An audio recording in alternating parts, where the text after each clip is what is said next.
Did you know that it's actually protein that removes most heavy metals from the body? And if you can't get enough high quality protein in your diet, that you can't do this properly? Specifically, you need plenty of dietary protein to make the critically important detoxification protein, metallothionein. 95% of all heavy metals can be removed in the gut by this protein and by glutathione if they're at optimal levels. What's more is that 80% of what's left over can be removed in the liver before it goes into the bloodstream. That means that all but 1.25% of these poisons can be removed in this manner.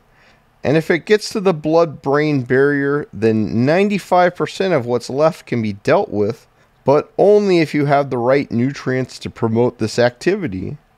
If that fails, orotic acid found in milk also has a strong effect in detoxifying metals in the body, and even removing uric acid to reduce gout symptoms and prevent kidney stones. Humans are designed to thrive with orotic acid in the body, and in fact mammalian animals all produce this special form of carboxylic acid within their milk. I had no idea you could milk a cat. Oh yeah, you can milk anything with nipples. I have nipples, Greg. Could you milk me? And just simply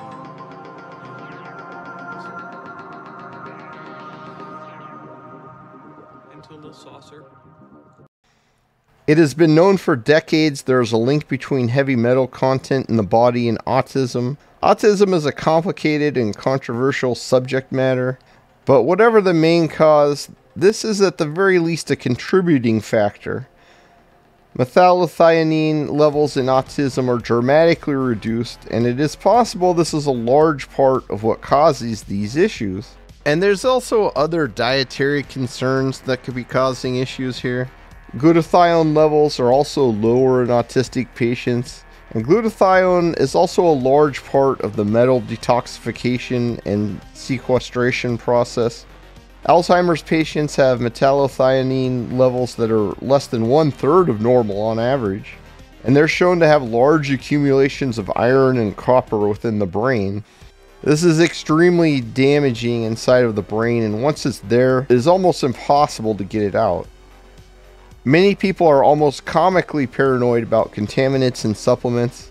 While I tend to avoid herbal supplements grown in Asia, especially the ones grown in wet environments, and I never take fungal supplements due to contamination risk, in reality, the most dangerous source of heavy metals in the diet for most people today is grains. There's between 100 to 300 parts per billion of arsenic in rice, for example. There's also plenty of arsenic in wheat. And lead is very hard to avoid in produce today, and even a tiny amount causes significant problems. This is also true even in organic food, since these are ubiquitous soil toxins today. Rice is the worst because it is grown in wet conditions, and this allows more seepage. This contaminant has been in grains since cultivation began, but it has become worse over time due to mining activity and the widespread use of arsenic-based pesticides up until the 80s, which still contaminate our farmlands today. So it's essentially just impossible to get safe wheat or rice, even if it's organic, basically no matter where it's grown on the planet. In processed products, these poisons are concentrated, so rice baby cereal, for example, is much worse than simply eating the rice itself. And you're also possibly getting a bunch of extra contaminants out of water used in the processing, because the water in a lot of the places this processing happens is the worst water in the world, and it's being distilled and boiled down, so you're getting all of this lead and arsenic right with your cereal. Wheat and sugar-based cereals are also much higher in arsenic and mercury than simply eating wheat or sugar on their own. Other problem molecules like deuterium are also concentrated by processing, especially high heat processing. And you should also be aware that there's tons of nanoparticles in all of our food supply and processed food. So it may say calcium carbonate or whatever, but what they don't tell you, and they're not required to tell you, is that it's nanoparticle calcium carbonate, which is probably not good for you at all. In short, if it comes in a package and it contains carbs or veg oils, it's not food, it's poison. Now, we can't know it's causal, but it should be noted that mental illness in general is highly linked to bad diet, especially a high-carb processed food diet. It should also be noted that they all have neuroinflammation and oxidative stress involvement as well. This is important to know because we can do something about it. This includes supplementation, but the first step is to cut out the main cause, i.e. to reduce carbs in the diet. Yes, it is carbohydrate metabolism that causes most of the oxidative stress in our bodies. It creates at least 66% more oxidative stress than fat burning, and that's kind of the best case. In reality, it's hard to say exactly what the numbers are, but it's probably going to be much higher. It also creates at least 66% more acidity in the body than clean burning fats, which is directly related to oxidative stress. And the reason that fat burning is much cleaner is because you're kind of going through the same process. You're just skipping ahead to the end when you're doing the fat burning, especially when it comes to the vinegar, where you basically skip all of the steps. And that's what makes vinegar incredibly healthy and makes it help clean up the cellular metabolism byproducts caused by all this carb burning that most people are doing today. In spite of what many fitness and diet influencers will tell you, it's actually free fatty acids that are the main fuel of the body at all times except during very intense exercise. However, the more carbs you eat, the more this process switches to carb burning and greater production of oxidative stress. It also makes you much hungrier. I can't stop eating.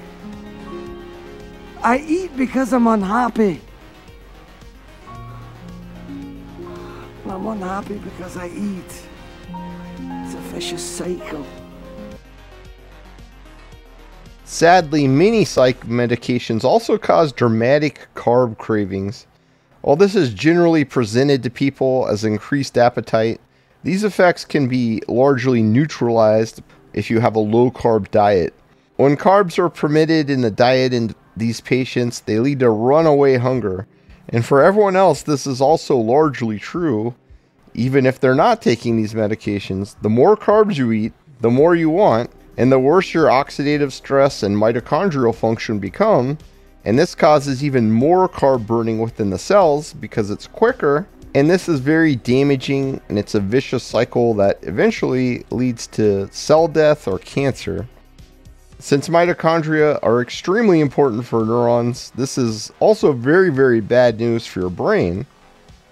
When you eat a low-carb diet, you tend to eat much more meat, and this is also very good for your metallothionein levels. While supplementation of magnesium and copper is heavily promoted by influencers, you need to be very careful with all mineral supplementation.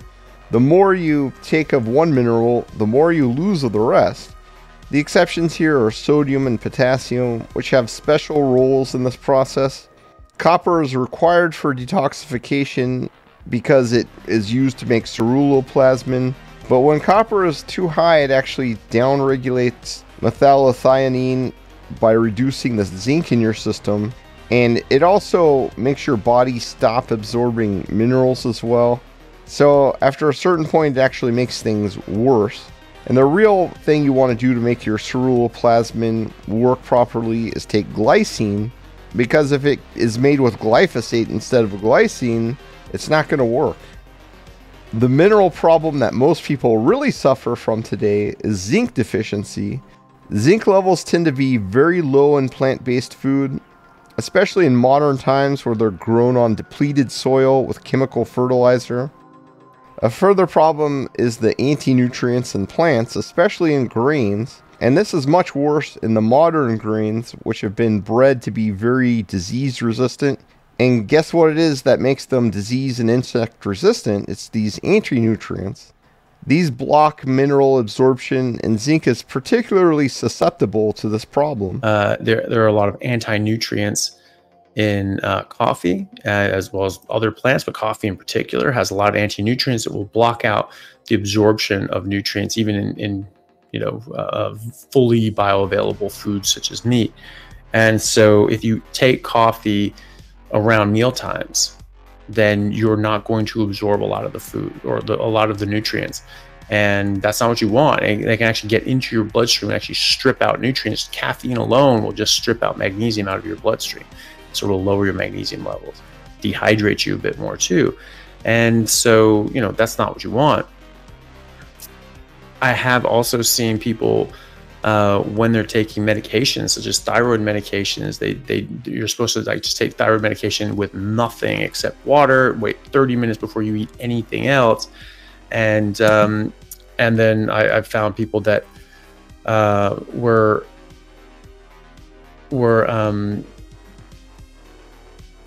having coffee sort of around the time they were taking their thyroid medication, and their thyroid just was not working. It was like they weren't taking anything. Their thyroid was very low.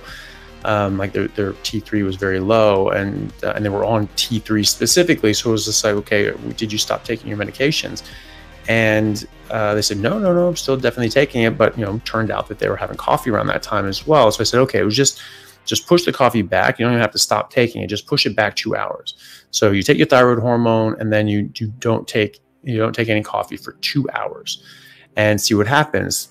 2 weeks later, her thyroid T3 had doubled. Right, so it was a massive difference and massive improvement on her objective, you know, blood results just by moving the coffee time. So think about that. You know, there's studies with oysters where they have people have a ton of zinc in oysters.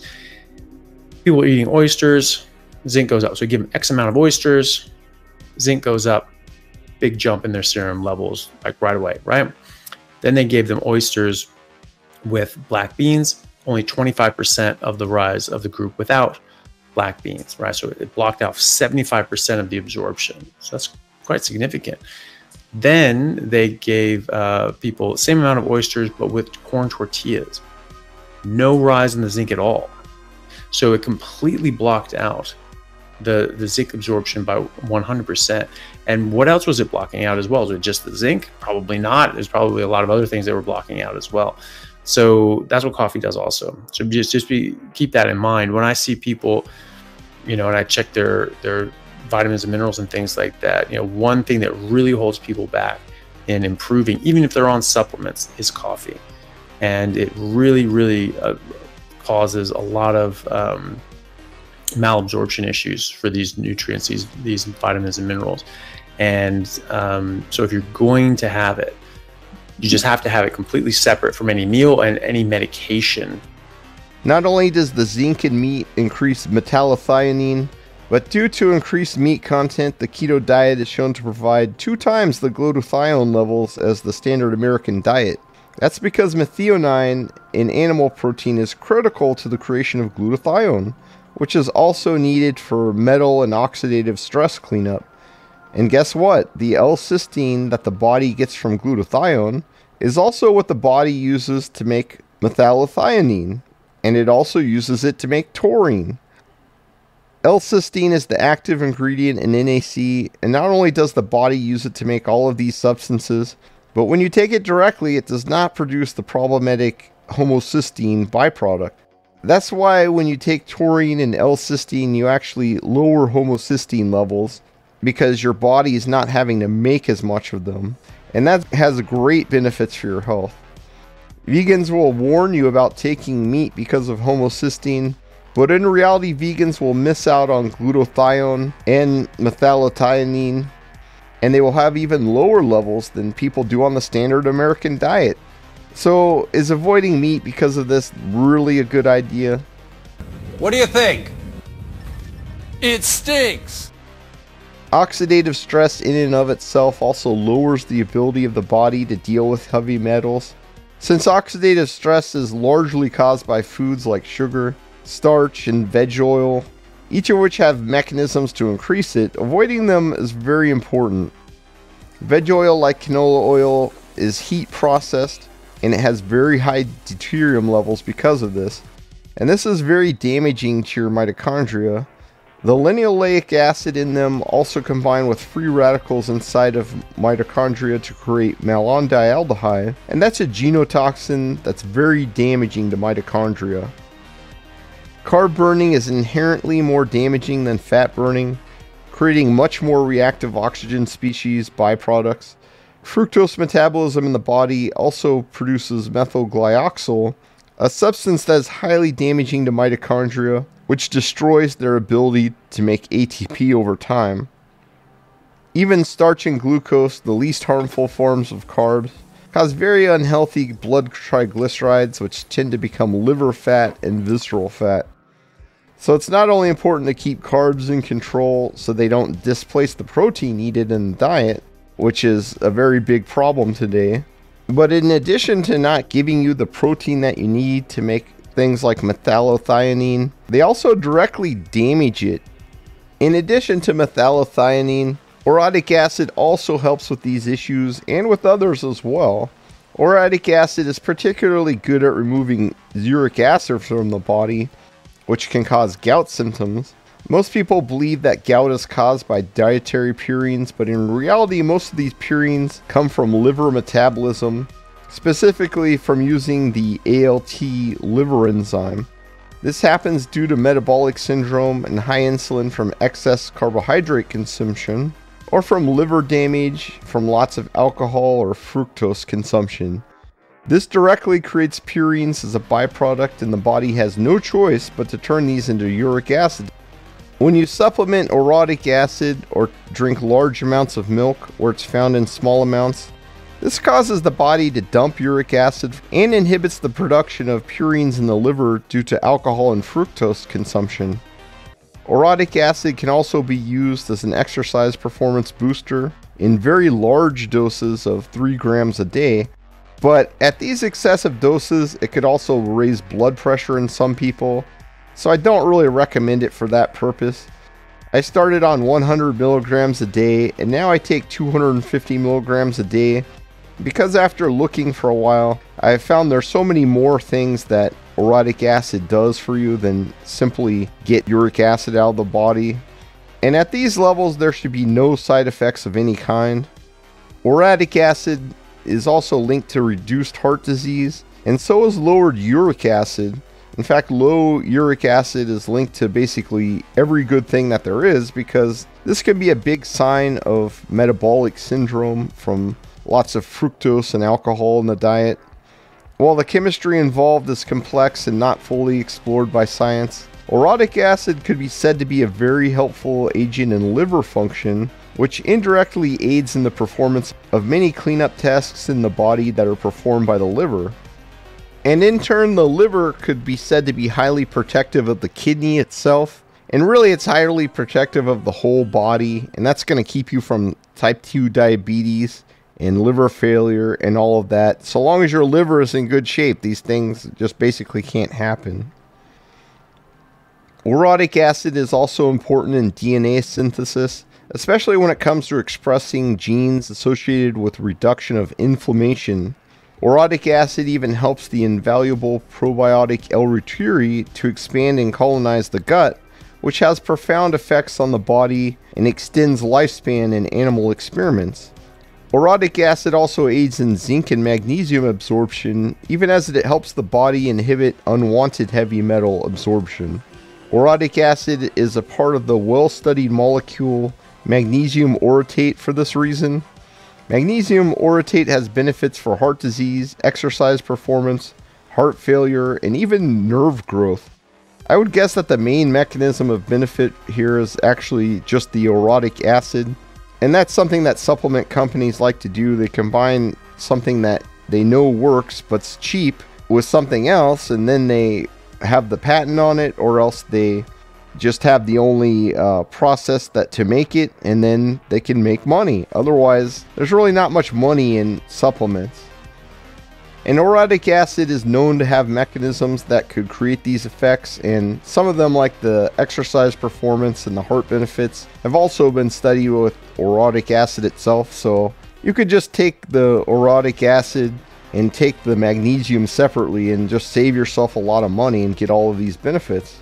For example, orotic acid can convert to uridine in the liver, a nootropic agent that is known for enhancing neurodevelopment and memory formation. So that's probably where the brain benefits from magnesium orotate come from. And I would just take magnesium glycinate and combine that with the orotic acid, and you're good to go if that's what you want. And orotic acid itself is quite inexpensive in powder form, and so is magnesium glycinate. And in fact, you may not need magnesium at all. It's kind of very individual, I guess you'd say. Orotic acid is also helpful in cases of fatty liver disease, which makes it useful for just about everybody in the world today, because even skinny people often have fatty liver, and people who are obese today almost always have a fatty liver. Orotic acid is involved in the management of folate and its derivatives in the body, and its precursors too.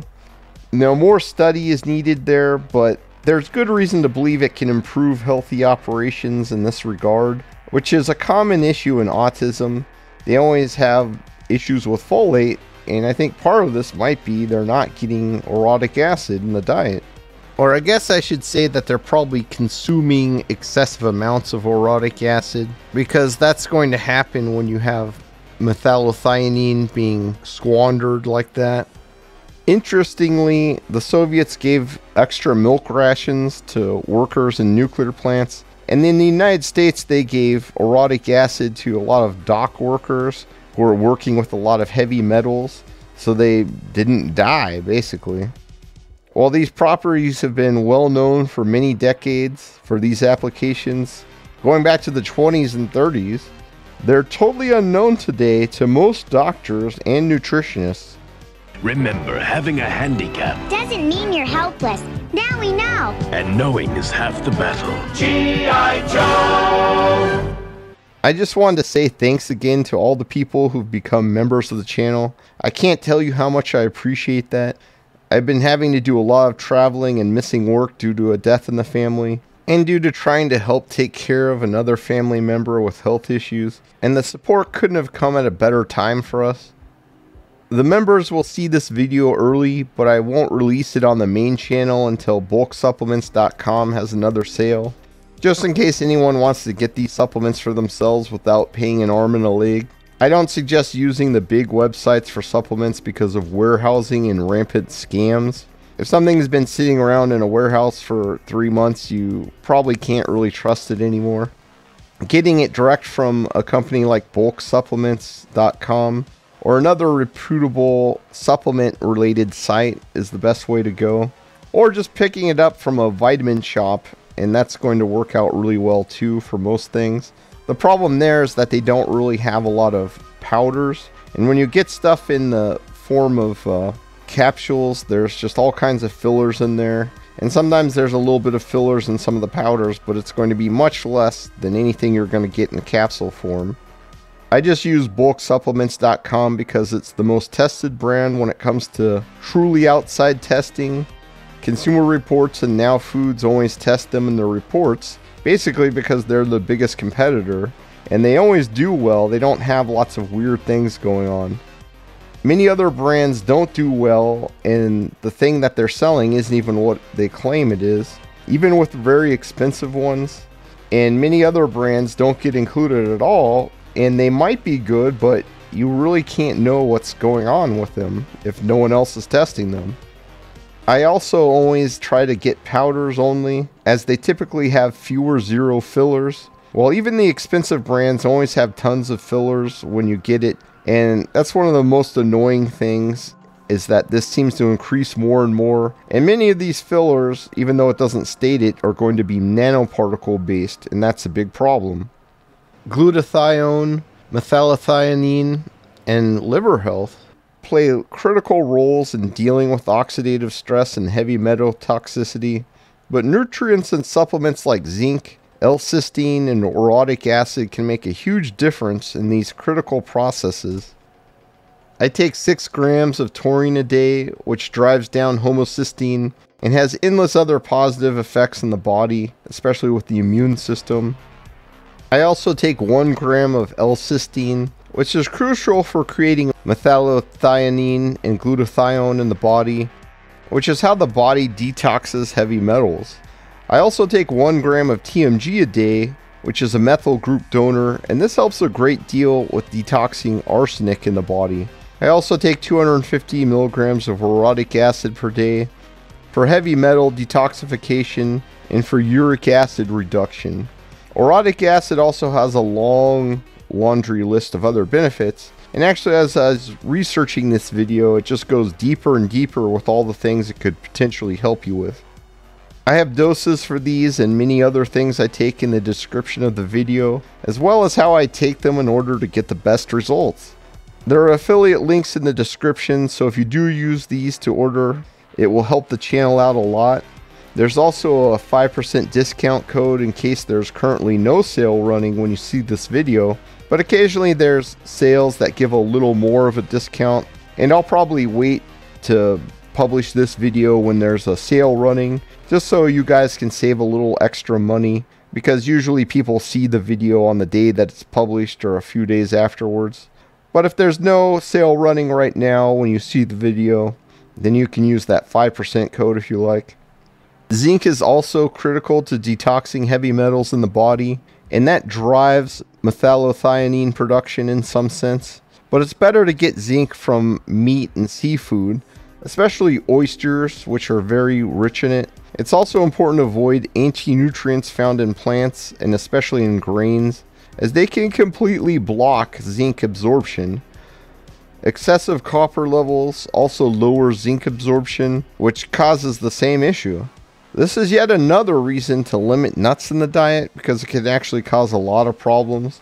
Copper is needed for the detox process, but excessive copper will greatly impede it, because it will knock out your zinc and do some other things that are bad. Carbohydrate metabolism directly damages metallothionein, and lack of methionine or L-cysteine in the diet greatly limits production of these molecules. Since glutathione and metallothionein are both critical for dealing with heavy metals, it's important to get plenty of animal products in the diet or to supplement L-cysteine directly. It's also very important to limit carbs if you want these processes to work. Milk and the orotic acid found within it can also help with uric acid and gout, which is mostly driven by excessive carbohydrate intake, causing the creation of purines in the liver by triggering the ALT enzyme, which is also directly triggered by fructose and also by alcohol. In fact, fructose is worse than alcohol because fructose actually converts into alcohol. I consume milk daily and also take 250 milligrams of orotic acid a day, and that's the component in milk that yields this benefit. It also has a lot of brain health benefits as well, so really everybody should consider taking a little bit of it. Problems like autism and gout may seem intractable and impossible to live with, but with a little dietary adjustment and supplementation, you can finally get some relief. Man, I feel great. Yuba, booba, booba. I know it's only 10 a.m., but I think I'm gonna get me a couple of steaks and some brewskis. Yuba, booba. Donnie, you're just so full of beans today. I feel great.